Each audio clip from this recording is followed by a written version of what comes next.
call the Monday, June 13th, 2022 school board meeting to order. All rise. Pledge allegiance to the flag of the United States of America and to the republic for which it stands, one nation, under God, indivisible, with liberty and justice for all.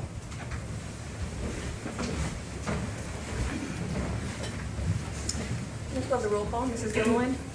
Mrs. Hannon. Present. Mrs. Riberty. Present. Mr. Koschak. Here. Via Zoom. Mrs. Spence. Here. I am here as well. Vice President Arnold. Present. And President at-large. Present. All members that come is for. Thank you. Madam President, as Mr. Kozer is appearing electronically, which is allowed under Renewal Act 1437, every vote tonight will have to be by roll call in which he would participate. Okay. Next, we will have public comment. We have 3 public comment. The first is Mr. Nathan Tody. Please come forward to the podium.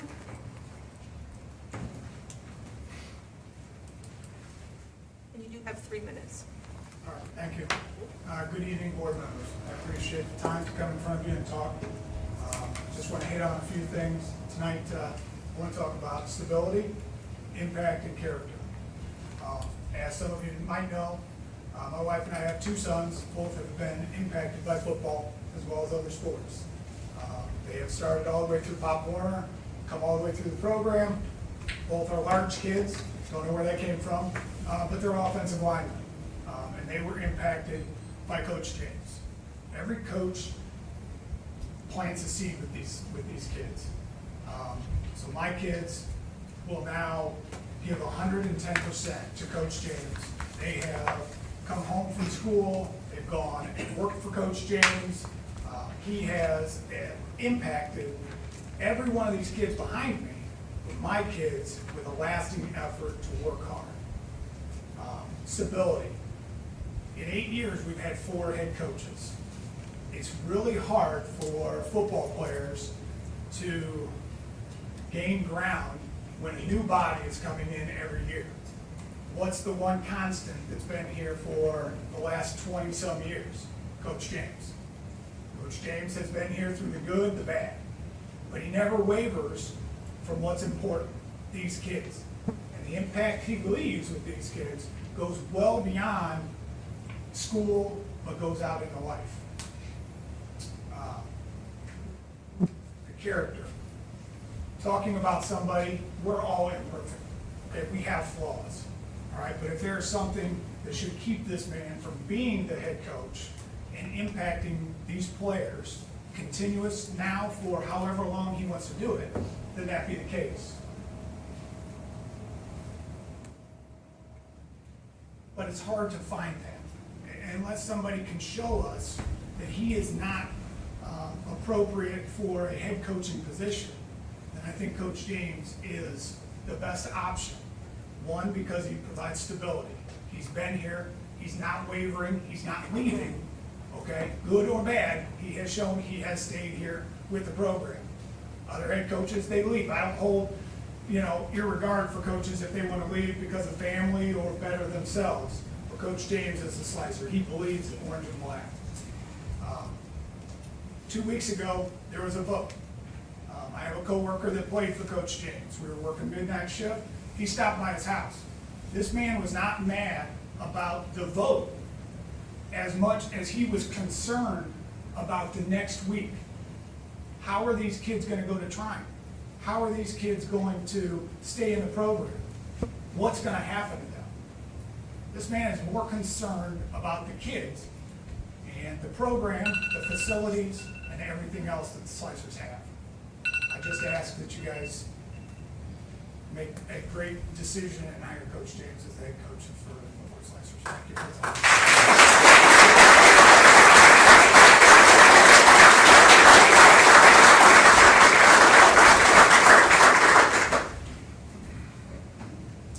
Next, we have Richard Carlson.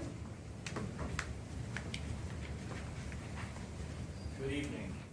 I'll try to stay on point, so I wrote it down. Almost 20 years ago, I was playing JV football, and for the first time in my life, I was kind of a relative nobody. I came to the team that year not knowing where I really stood with the head coaches, and then that year I sustained my first serious injury. Had to have major surgery on my shoulder, and Doc Carlson told me and the coaches I'd probably never play sports again. To a 16-year-old kid, that's devastating news. I didn't know anything outside of sports. On top of that, after the surgery, I dealt with medication problems. I was conjuring up scenarios in my mind. I was acting out aggressively. I didn't know how I was getting from class to class. Nobody knew these things were going on. I internalized a lot of that. I got to the next season, and I still didn't know where I stood with the coaches.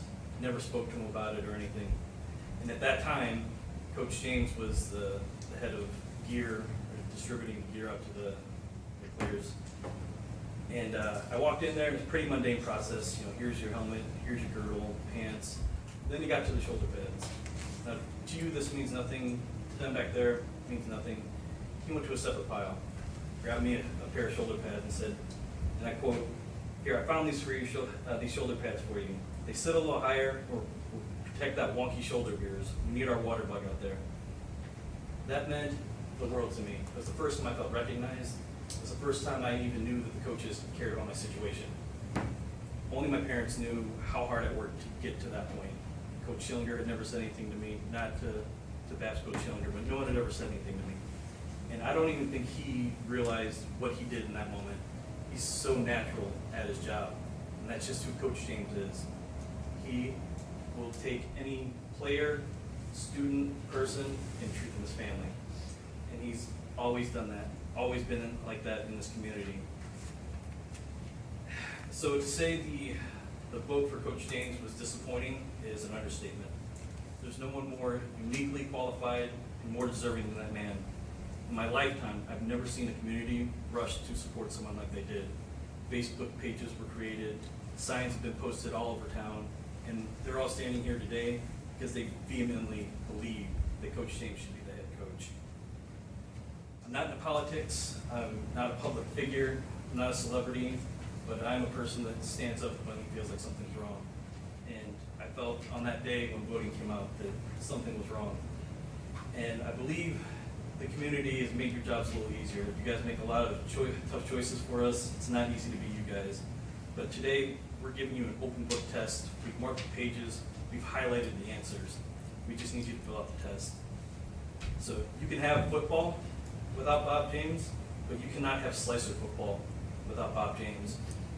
So I'm asking, or more or less I'm imploring that you open voting back up and vote Bob James as your next football head coach. Thank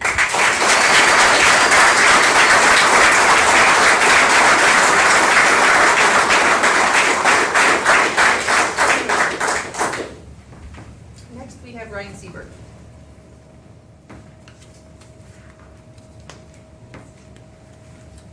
Hello, my name is Ryan Seberg. I live at 118 Edgewood Court, Laporte.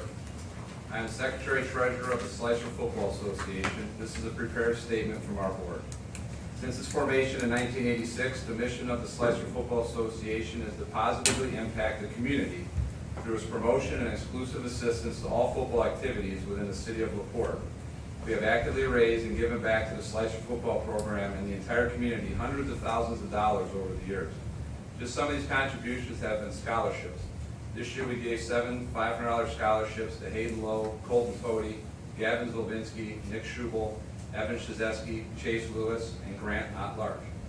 The original downtown banners, food for the players, buses to state tournaments, practice packs, camps, drones, iPads, sideline cameras, billboards, scoreboard signs, and many, many other small needs that arise. We have been told by the administration that our donations to the football program frees up money to be spent on other sports programs, so we feel we have been actively supporting all Slicer sports. We continue to remain a passionate group of community-minded athletic supporters. Bob James has the Slicer Football Association's full recommendation. Bob provides the passion, work ethic, and most importantly, love that we sorely need at this moment. Bob has love for the kids, love for the football program, love for the sport, love for the school, and love for the community. Bob may not be the perfect candidate, but he is perfect for the moment. We would ask you to reconsider your vote and make Bob James the next head football coach of Laporte High School. Thank you.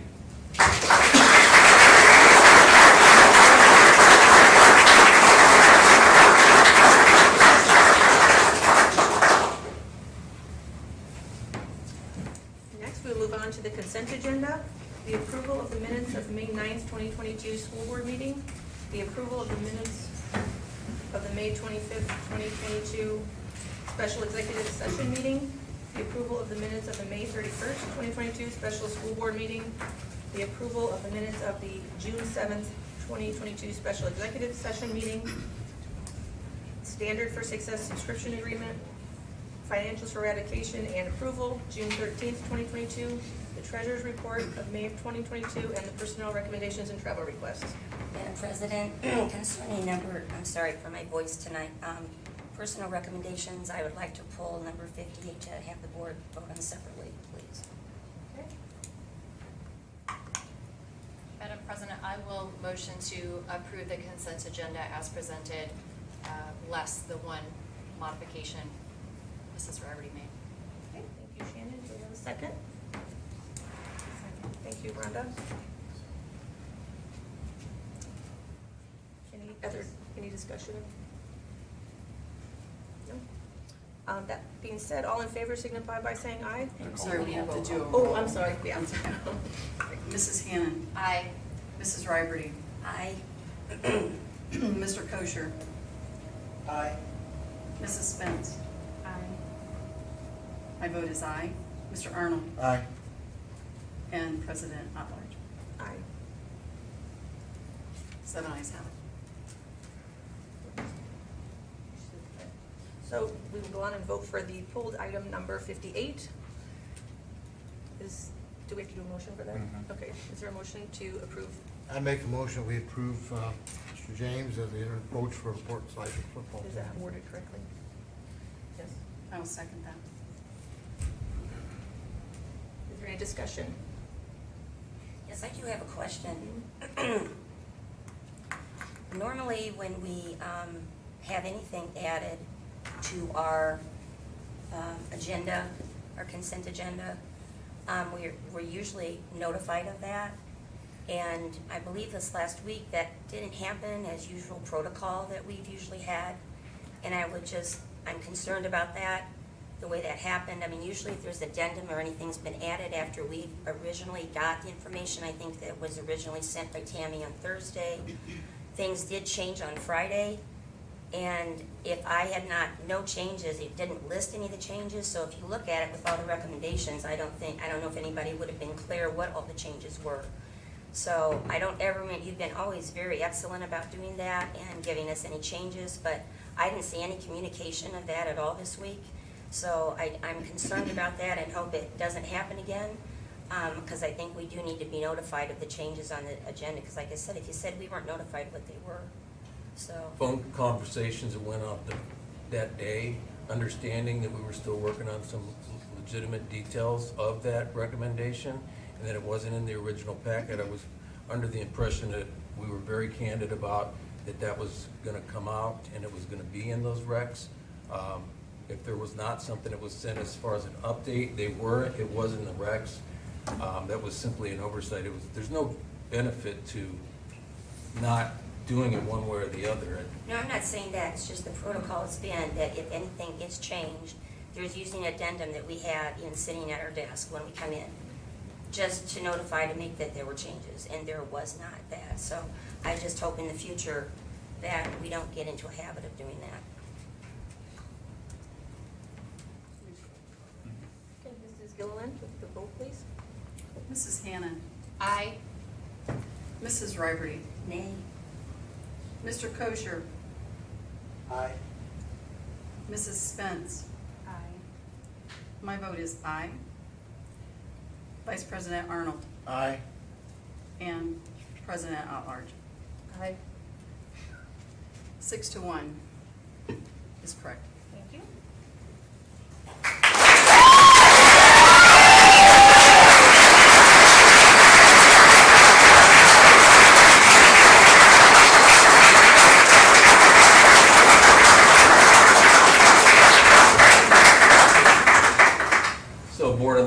thank you for approval of the recommendations. Just to give you some information on what you approved tonight on the consent agenda, we now will be working with Dr. Tara Reinhardt, who's going to take the place of Paula Nichols, who is retiring as our special ed director. We're very happy and proud to have attracted her. Will be highlighted, some of these staff members that we're hiring will be highlighted at our next meeting, so you get to meet her then. We also hired in a new position for the corporation. Jen Hunt will now be the associate principal at Laporte High School.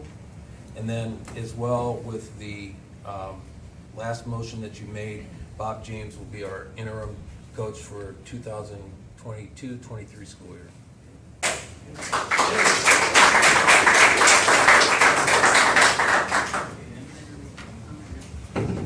Moving on to the superintendent report, Dr. Francisconi.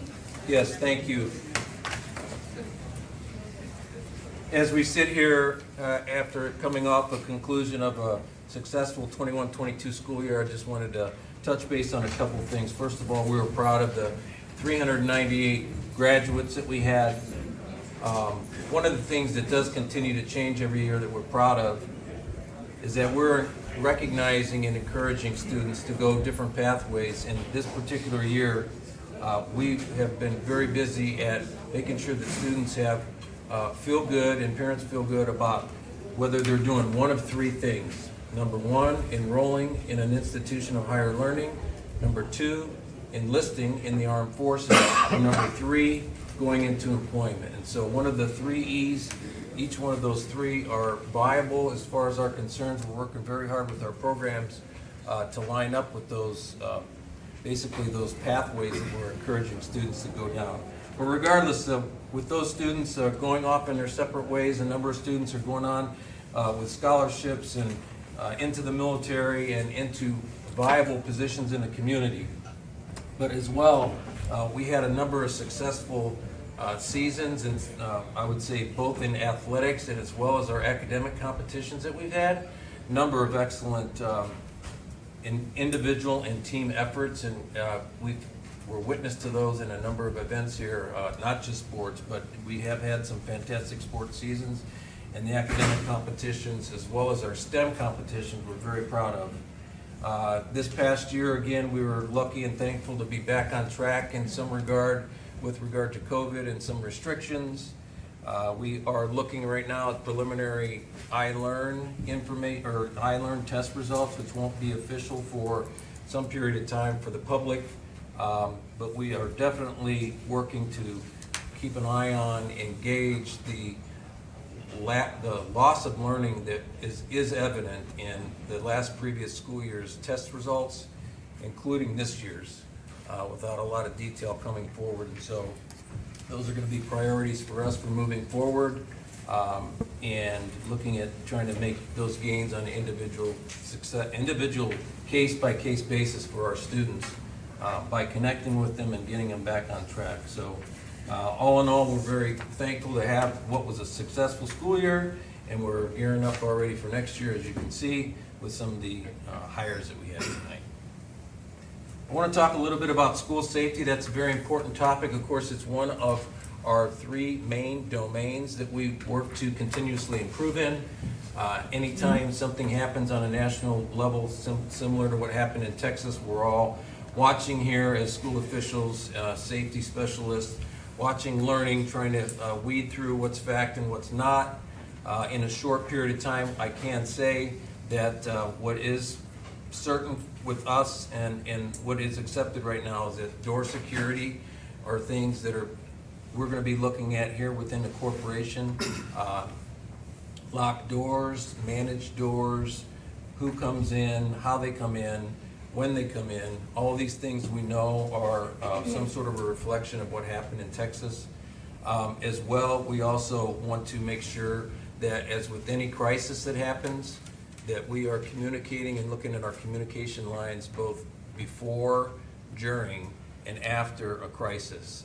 Each one of these cases, including the one in Texas, reflects lots of improvement that could be made in those particular areas. And so, and the last thing we're looking at, and we started this last year, was being very clear about lockdowns and what do we do in lockdowns, and what's the difference between a lockdown and a lockout, and what are some of the specific things that we are expecting our students and staff to do in those circumstances. So again, we'll be monitoring this throughout the summer and start the school year off with reminders and specific information guiding our staff and students through next year, and which will hopefully be another safe year for us. Lastly, strategic planning. You'll see on the agenda item for approval of a contract with Education Elements.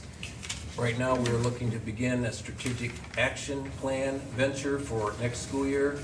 Specifically, we'll be looking to identify actions that we are going to take across the corporation over a 3-year period. Some of those could be building projects, some of those are definitely going to be programs, all in the interest of improving and continuously improving in the areas of curriculum, safety, and community engagement. And so looking for support on that, of course, tonight, and again, that will start in September, and there'll be a number of opportunities for the board and the community to be involved in discussion sessions. That concludes my report. Next, we have the elementary assistant superintendent report. Dr. Tannenbaum.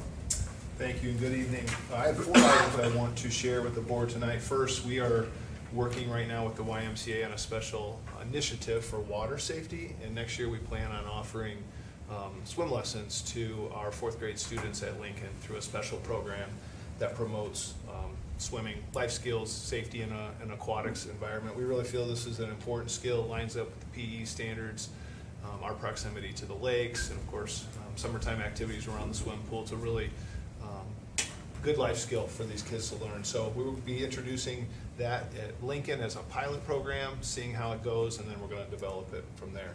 I want to thank the YMCA for engaging with us on that. Secondly, I'm proud to announce for the 2nd year in a row that our Project Lead the Way program has been recognized as a distinguished program at the elementary school for our launch program. We were one of our 8 schools were all named distinguished schools for this program, and it basically demonstrates our commitment to teaching STEM in the classroom. I've reported on this in the past. I'm really proud of our teachers and our students. We teach it as a specialist class, so all our kids get exposure to the STEM curriculum throughout the day, so it's nice to be recognized throughout the state for that program.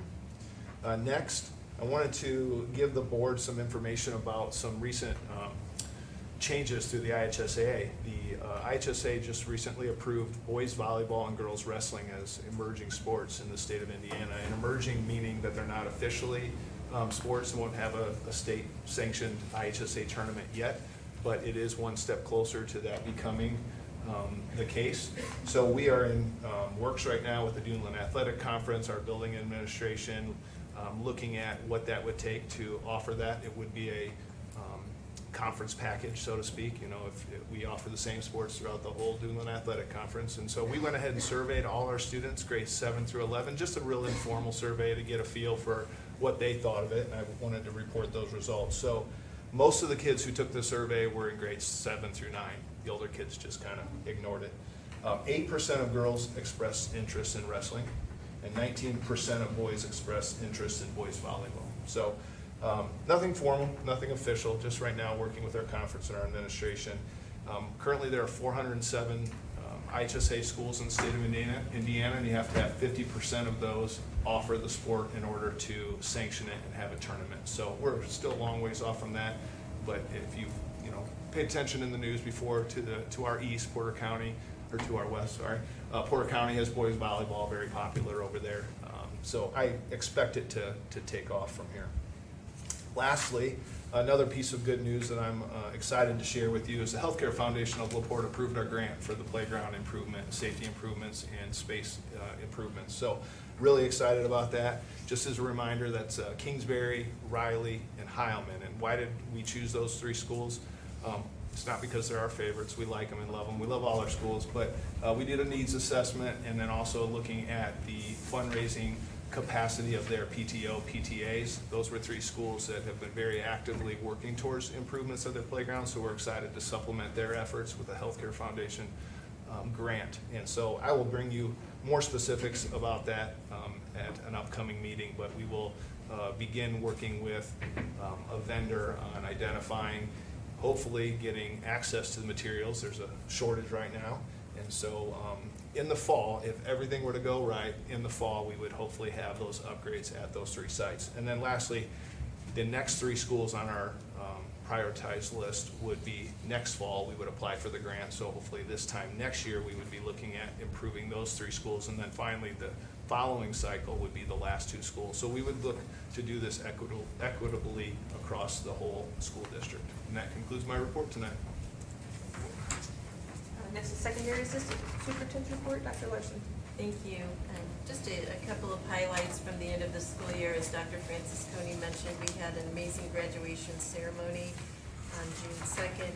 I'm really proud of the accomplishments of the class of 2022, especially looking back at what their high school 4 years looked like, every year different from the time they came in as freshmen. So if you see some of them, congratulate them for all of us.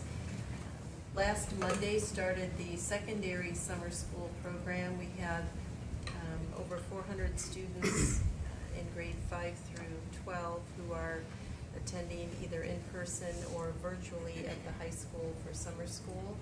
And for our students who need an extra boost for credits, we will also offer a Jump Start program 2 weeks before school starts so that they can complete their credits for graduation. I want to publicly recognize our FFA student, Nathan, I'm going to say Bama. He is the first ever FFA Hoosier Award winner from Laporte, and he is actually received this last Saturday, and we were going to bring him to the July board meeting, but of course he's going to be busy with FFA and animals at the fair because that's Fair Week. But according to the Indiana FFA website, the Hoosier and American FFA degrees are tremendous accomplishments for an FFA member. They document that the member has achieved success at a high level in their supervised agricultural experience program, leadership development, and community service, and it's the highest recognition that an FFA member can receive while in high school. So as you know, as a board, we started our FFA program really in Nathan's freshman year, and so what a capstone to have him earn the highest honor in the state after being in our program during his high school career. So just want to publicly congratulate him, and that's all my report for today. Thank you. Next, the assistant superintendent of business and operations report, Mr. Hunt. Thank you, President at Large. This evening, my focus is on the projects that we have going on and throughout the corporation. We have 3 projects, or 2 of them which are underway right now, one of which we're still waiting on a little bit. The first of those projects would be the Hvac project for both Heilman and Indian Trail. Those are underway. Those are being paid through ESSER dollars that we had obviously budgeted in with those particular funds. And again, those are underway. And those would be finished up here in the beginning of the school year in fall. The second of those projects is the parking lot and traffic flow projects that we have. Right now, if you were to go by the high school, we are fortunate enough in the bids that we did receive that we were able to accept an alternate, and that is replacing what was very, very cracked and chipped was that front entrance there on I Street that is now being replaced. They're in the process of that work right now. And then if you go on the east side of the building on F Street, you will see the new traffic flow project that's underway. Then what will follow that will obviously be the resurfacing of both the F Street parking lot as well as the I Street parking lot. So those are underway. And after those projects is completed, then Heilman would be next on the list. They're still working on some of the infrastructure supplies that are needed to begin that project. But there's no fear for that not to be done before the beginning of the school year. So we're excited about that and improving that traffic flow there at Heilman. And the third project I wanted to basically report on this evening with the board is the Transportation Center project. On May 25th, we had a bid opening. Now, just if we go back a little bit and remember that this is a CMC project, construction manager as constructor. It works a little bit different, although we are not the one that actually holds the bid. We did host the bid here. Those bids were opened. And just like everywhere else, we've had two fortunate bids with the HVAC in the parking lot. Unfortunately, this, like everyone else is going through right now, the pricing is higher than what we anticipated. Obviously, we have not approved anything yet, and so both Schmidt Associates and Larson Danielson, as well as our administrative team, are working at doing value engineering on that. We are starting to get some of those down and working with the contractors. And again, that's one of the advantages of having a CMC and being able to do those things. So it's our intent to bring to the board in July the maximum cost of the project. I would be presenting that to the board, and then it would not exceed that particular maximum. But there was complete transparency as far as the bids were concerned. There were a couple of the bids that came in were unexpectedly higher than obviously what we were anticipating. We did a lot of legwork. Larson Daniels did a lot of legwork in working with our contractors and getting the best estimates they could, obviously prior to that bid. But there were a couple of areas, and that's one of those areas that we are continuing to work on. One of the bids that we did not receive was the fueling station, and we are still working on getting bids for that. We have 3 potential ones that we are working on right now, and again, working through that value engineering. So with coming to the board in July with the maximum cost of that project, it does not delay the fact that we would be opening up that project or that center to begin the school year in 23-24. So we're very confident in that. We're anxious to get started. We're just about there. We're just not quite at that point yet. But again, I'll be bringing to that maximum cost to the board here in the July board meeting. And that completes my report. Next, we have old business. We have board policy second reading. Dr. Francisconi. Yes, in your packet is a second reading, specifically this second reading, which would call for an approval vote on your behalf. This particular policy is regarding student discipline, student behavior. We did the basic update on it was that we added vaping because that has become something that's a health risk for students, and as well something that's not allowable in the building.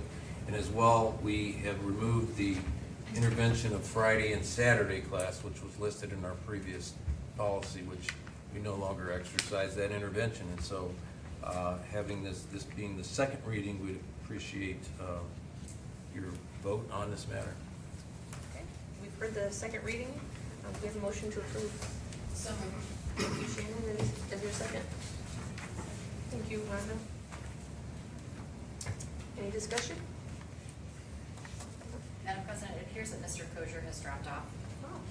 So that's 6:33. So we really don't have to poll. We don't have to any roll longer, call right? vote. We do not have to do roll call. Okay, very good. And there's no other discussion? All in favor signify by saying aye. Aye. All opposed? Thank you.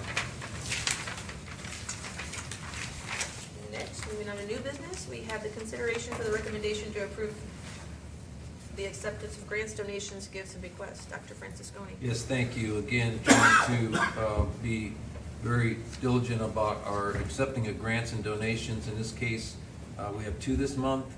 The Walkathon fundraiser at Riley Elementary raised donations of $26,937.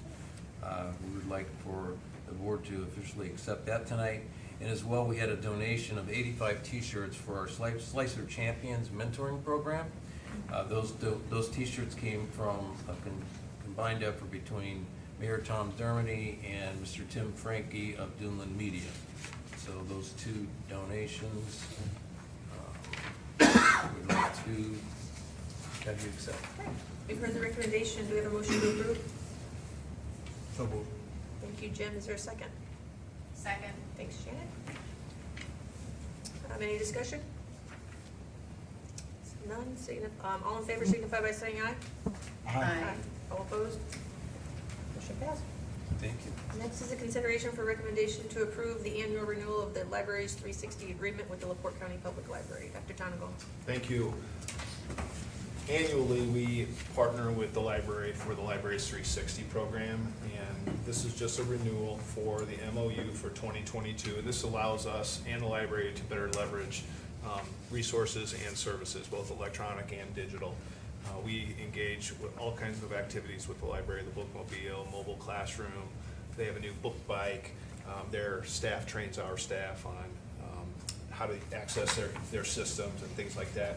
We have the new exchange building, which has been quite popular in the past year, and we've taken classrooms over there. We've had meetings for staff over there, really have some really neat resources. So this agreement allows us to continue that partnership with them, and so I recommend that we approve that agreement. For the recommendation, do we have a motion to approve? So moved. Thank you, Marie.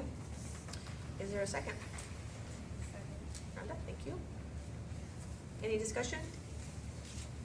All in favor signify by saying aye. Aye. All opposed? Motion passed. Next is a consideration for the recommendation to approve the renewal of the BSN agreement to participate in the BSN Sports Rewards Program. Dr. Tonigal. Thank you again. The second agreement that I have before you is the BSN agreement. BSN is a sports equipment and apparel retailer. We've partnered with them in the past, so this is an updated renewal commencing June 1st, 2022, ending May 31st, 2027. In your packet, I included the agreement or contract itself, put together an FAQ document to try to anticipate questions that you might have, and I included the expenditure reports for the past 2 years from the athletic department. Basically, this program allows us to access discounted products, get some rebates, and some school branding credits towards our programming. So with that information, I would recommend and ask that the board approve the contract. For the recommendation, do we have a motion to approve? So moved. Thank you, Shannon. Is there a second? Second. Thank you, Jim. Any discussion? I have a few questions. Were there any coaches consulted again this year about their views about this contract or possibly looking at any other venues? Coaches are consulted. They weren't surveyed this time around. We surveyed them, I think, on the last renewal, but there was no survey done this time around. So you just casually talked to them about it, or they just offered their? Yeah, informal conversation. Yeah. I have a couple questions on the, I guess the expenditure report from like 20 to 21. I just noticed there's quite a difference between some of the sports. I just didn't know if there's like a lot of more equipment bought for one area, especially in the basketball area, between the boys and the girls. I just didn't know if there's a lot more equipment or a lot more, uniforms or something.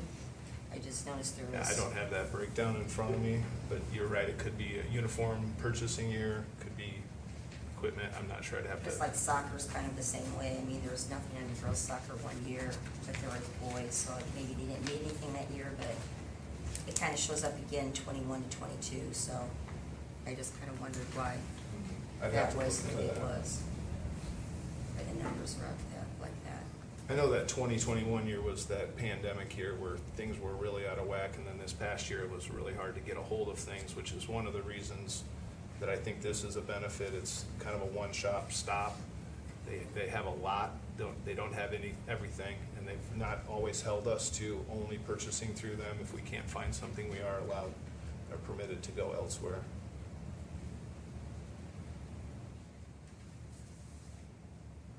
Any other discussion? Seeing none, all in favor signify by saying aye. Aye. All opposed?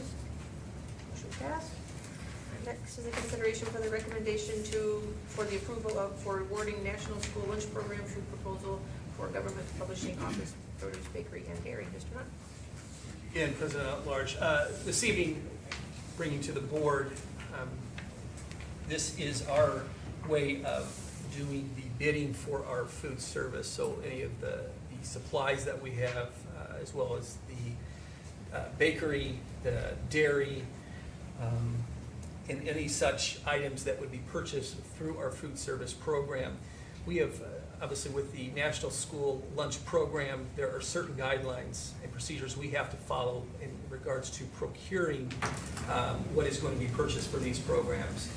In January 2020, the board did approve us using this particular method of securing the procurement through the Indiana Educational Services Center. So that's who we work with, a consortium of a number of different school corporations that are using this particular program for the procurement. In fact, part of the packet that you have before you this evening will show the different participants in this procurement program. But again, what this will allow us to do is follow guidelines, getting the best products as well as the best pricing for the items that would be purchased for our food service program. So with the board's approval this evening, we would be able to move forward. So I ask the board's approval for this particular procurement program.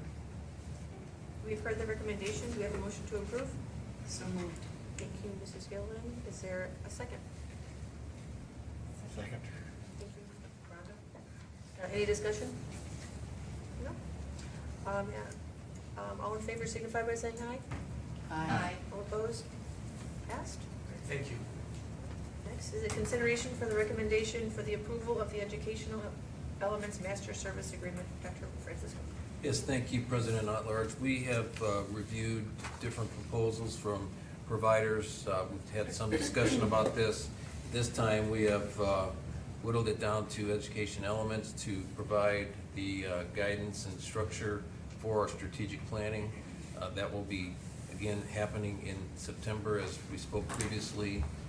We are looking for a couple different funding sources that we have secured in order to cover the fees for the services, and at this point would like for your approval of this so we can move forward. Okay. We've heard the recommendation. Do we have a motion to approve? So moved. Thank you, Mrs. Quinn. Is there a second? Second. Thank you, Ms. Gilliland. Any discussion? Okay, seeing none. All in favor signify by saying aye. Aye. All opposed? Motion passed. So I have one on here, but that's not on this. Go back this one. So we have a First reading. 5.06 Yeah, is on first, the computer, but it's not on our paper.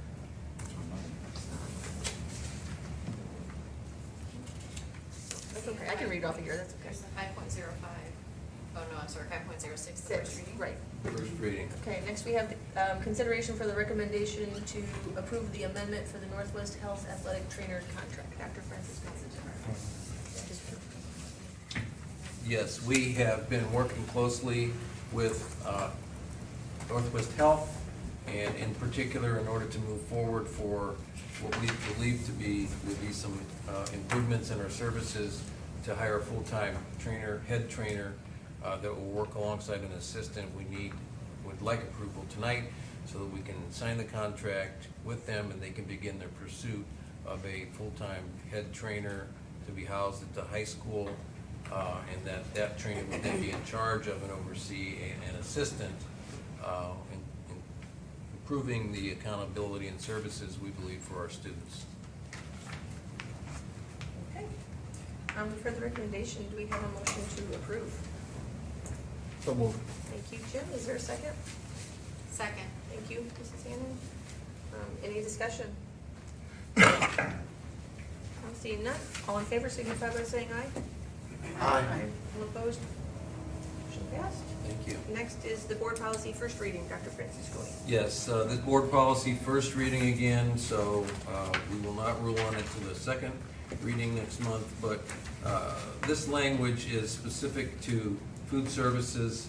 There are requirements that we have when we receive federal funds, and specifically in a number of areas, including what we are expected to do and what we can and can't do regarding specifically altering the menus for different students and for whatever purposes those happen to be, whether they be diet restrictions and or religious exemptions, so forth. So with that in front of you is a first reading and standard language from Neola for us in order to be compliant with federal regulations. We'll revisit it again next month. Okay. and other business, any board comment? Madam President. First of all, I just want to notify the board that I've been appointed to the State School Board Association Legislative Committee. Got notified a couple weeks ago. We'll be meeting in July to consider new legislation. Next year's long session is going to start in early January and go till the end of April. So any ideas the administration has that would like to be considered for possible new legislation? Claudia, if you have something, please don't hesitate to get a hold of me, let me know. The meeting is in July, we got notified today, they'll be setting a date probably by the end of the week. The other thing, just a point of interest, the double tracking project in Michigan City, as you well know, is off and running. Next Monday at 10 o'clock, Governor Holcomb, along with, who knows, every federal official has been invited here, and I look for a lot of them to be here. The U.S. senators and congressmen, they're gonna be out there. It's gonna be in Michigan City at the 11th Street crossing right there, at 11th Street between Franklin and Pine Street. So if you're interested in coming down there, but it's gonna be packed, but it's gonna be the official groundbreaking for the double tracking. So Governor Holcomb will be in town. So that's all I have. Any other board comment? Next school board meeting is July 11th, 2022 at 6 p.m. Is there a motion to adjourn? So moved. Is there a second? Second. Thank you.